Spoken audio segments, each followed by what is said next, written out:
Okay, we're going to do carnitas, and this is going to be a unique little recipe.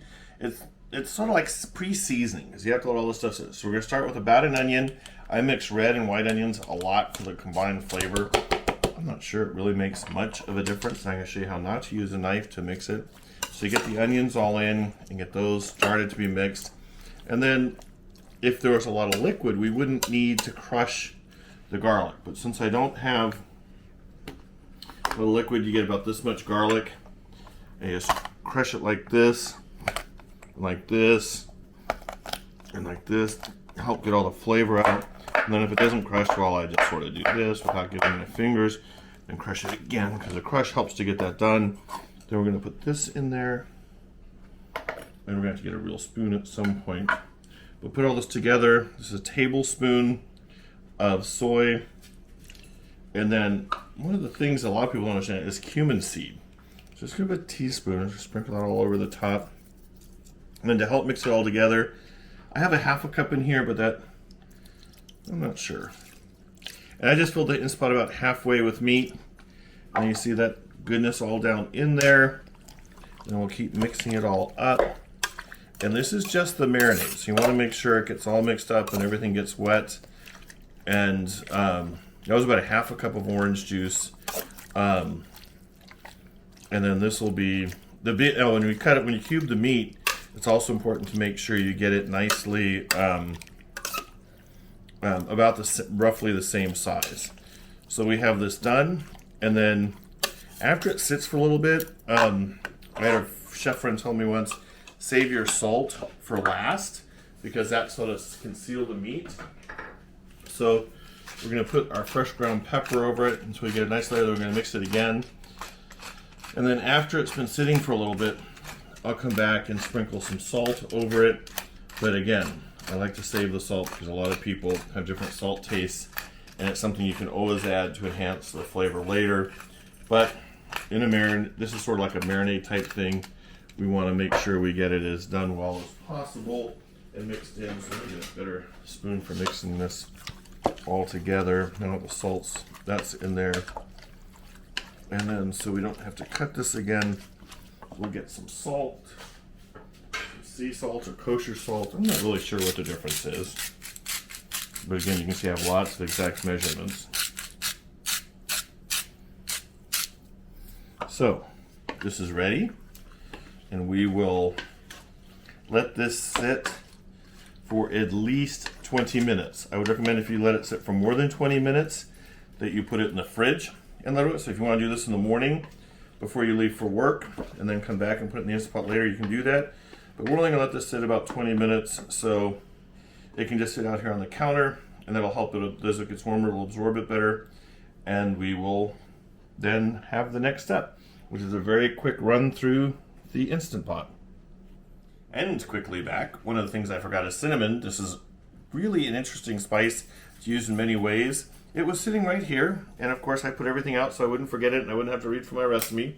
So I always break it into a bunch of different parts. I don't know if I have to do that. I think I do that because my mom did that, and we will have to, get this out of this before we do that.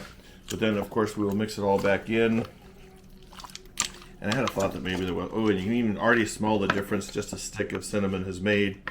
Actually, I might even leave that in there for the rest of the cooking, but we'll see.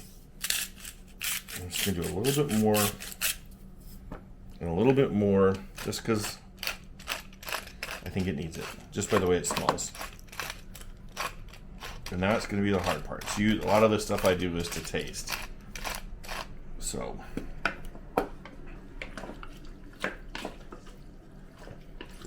it's all mixed up, and I'll come back in probably about 10 minutes and stir it one more time. And you can see the sauce is actually absorbed and sticking to the meat a little bit more. So it's not, now it's smelling peppery and cinnamony and all, so good. You can see that the juice is now already not sitting there freely and mixed up and mixed in with the meat. So we're good to go. We'll be back. Okay, so we've been sitting here for a little bit of time, and I have some bay leaves, which I could have put in earlier, but as with the cinnamon, it was just sort of sitting out. And so we'll get these mixed in. I frequently put these in with the orange juice so the flavor goes around more with that. That's probably why it didn't get there. And remember, this is just to get it started. We're going to have to pour some liquid over this some chicken stock later when we actually cook it, and that'll help again combine all of these. But it doesn't matter. But keep checking. And I always just keep stirring it. I'm not even sure if you really have, but when you're not marinating something all the way in, like I'm doing another project over here, if you're not marinating it like this, where you have it all soaked, I like to keep stirring it, to making sure it's moving around and that the flavors get dispersed equally throughout what you're marinating. So, just what I do. You chefs out there are probably thinking, this guy doesn't know anything. And then you're probably right. But it all comes out good, so I don't really mind. So, there we go. Now we'll be back in a few minutes with putting in the stock and getting it in the Instapot. So we're back. Everything's been here about 30 minutes. It's still cold. And we're going to add some broth. I think this is probably chicken. Any of these chicken beef. I don't know that with pork I can tell the difference. I've even used vegetable broth and I really haven't been able to tell the difference. It's all in there. The idea of the Instapot is you have to have enough fluid to build up the pressure to cook it. So although there is some in there, I don't know that it would be enough. So we add this, and that'll help mix and cook it and all the other stuff that we've done. So we just pour it over the top. And with all the different settings in the Instapot, it's really just different combinations of make sure that's unsealed. It's all different combinations of this. So you go here. Oh, that's not going to be enough. So we're going to take this up to 30.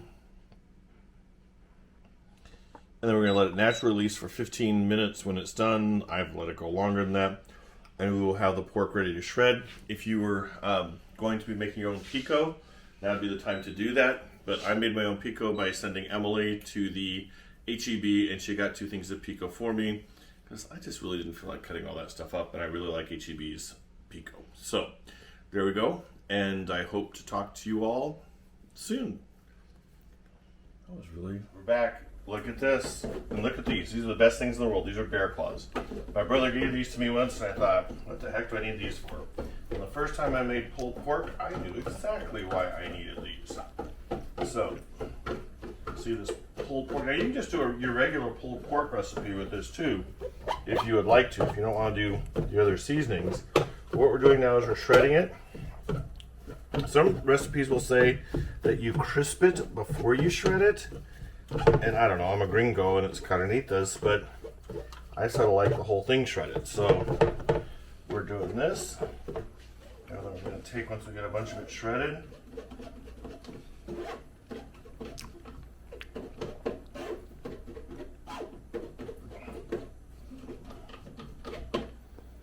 Take the shredded stuff. On here, the broiler's been turned on to high.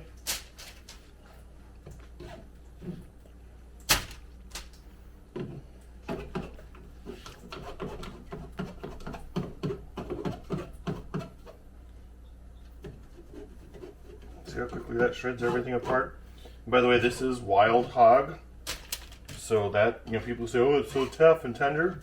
The Instapot fixes that. Another quick unsolicited tip. If you want to sous vide at about 135, a hunk of wild hog, it is as tender as something that you've slow cooked all night on the grill. And the nice thing with sous vide, you just set the sous vide thingy. That's a technical term, thingy. And you let it go. So.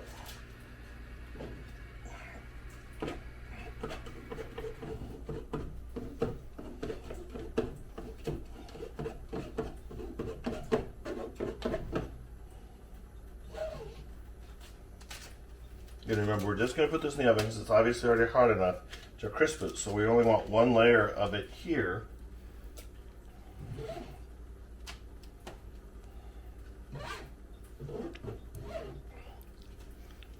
Look down, there's a very attentive little dog thinking that maybe I might slip and she might get some.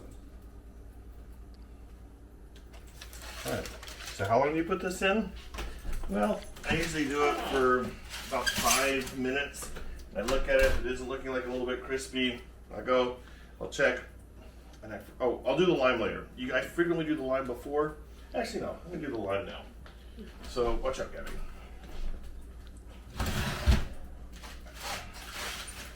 The lime makes a huge difference. So just take half a lime. We'll take another one to get it out. See, that was not a very juicy lime. So guess what? we're going to do another one.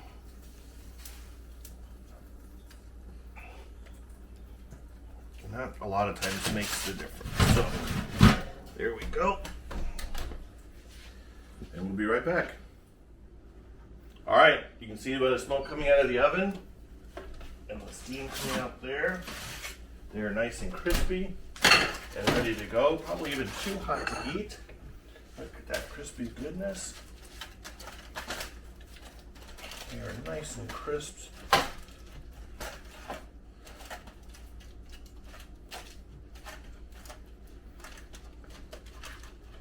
to put this in for one more round of browning, but I don't want to dry it out too much. Probably should have stirred that a little bit first. We're going to put that on a plate. Remember I told you about all the work I went to preparing some really good pico.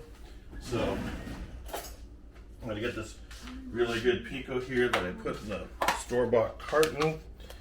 Put that on top. And then a little bit more. And then to make it look pretty, we're going to take a few jalapenos. I know some people say jalapenos, but you know, it looks like jalapeno to me. And there you go. And then I'm just going to take a little bite of the meat here. Well done. Good. Happy whole eats. Hope you enjoy this recipe.